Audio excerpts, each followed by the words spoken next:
Let's move on now. Israeli Prime Minister Yair Lapid has once again insisted that restoring the 2015 nuclear agreement with Iran would be a critical mistake and that world powers should opt for other mechanisms to stop Iran from developing nuclear weapons.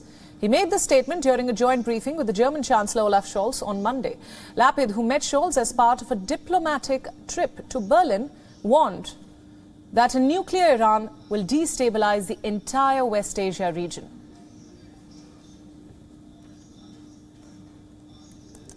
It is time to move past the failed negotiations with Iran. They cannot and will not achieve the goal we all share to stop Iran from getting a nuclear weapon. We discussed the need for a new strategy to stop Iran's nuclear program. A nuclear Iran will destabilize the Middle East and create a nuclear arms race that will endanger the entire world. Returning to the nuclear agreement under the current conditions would be a critical mistake. German Chancellor, meanwhile, has called out Iran for not giving a positive response to the EU proposal that was unveiled last month. Verfolgen. Die E3, der europäische Vermittler, haben Vorschläge gemacht und es gibt jetzt eigentlich keinen Anlass für den Iran, diesen Vorschlägen nicht zuzustimmen.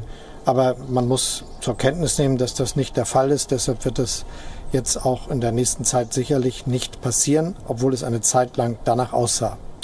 Wir bleiben geduldig, aber wir bleiben auch klar. Es muss verhindert werden, dass der Iran Atomwaffen einsetzen kann. Das wäre eine Gefahr für die ganze Region und für viele Regionen darüber hinaus. Germany is one of the countries negotiating with Iran to revive the agreement with world powers. Scholz's recent remark was in regard to a latest statement by France, Germany and the UK. The countries issued a statement over the weekend saying they could offer no more concessions in the revival talks, adding that Iran's latest demand raises serious doubts as to Iran's intentions to a successful outcome on these talks. Israel's defense minister Benny Gantz, meanwhile, has claimed that Iran has the capacity to produce enough enriched uranium to make 3 nuclear warheads. Gantz made the statement during a conference in New York. He also revealed a roadmap detailing 10 facilities in Syria allegedly being used to arm Iran and its proxies, including Hezbollah. He said that these facilities represent a threat to Israel's security and that the West should ramp up pressure on Tehran so that these facilities can be closed immediately. Israel has time and again tried to prevent the world powers from signing a new pact with Tehran. Israel says that a new deal would facilitate the funding of Iran-supported extremists in the region and will not be able to prevent Tehran from developing a nuclear weapon. Iran, which has repeatedly denied Israel's claim, says that its nuclear program is completely safe.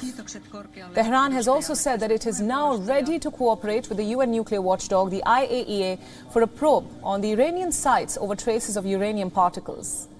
Iran earlier had demanded that the IAEA inquiry be formally halted as part of any agreement to revive the nuclear deal.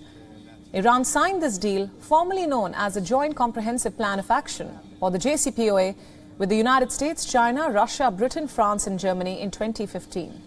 However, former US President Donald Trump pulled Washington out of the agreement in 2018 and reimposed sanctions on Tehran. Since then, Iran has abandoned many of its own commitments and has ramped up its stockpiles of enriched uranium, something that has concerned the world because this enrichment is beyond the limits that were originally set in the pact. نتیجه مطلوب خودمون نرسیدیم.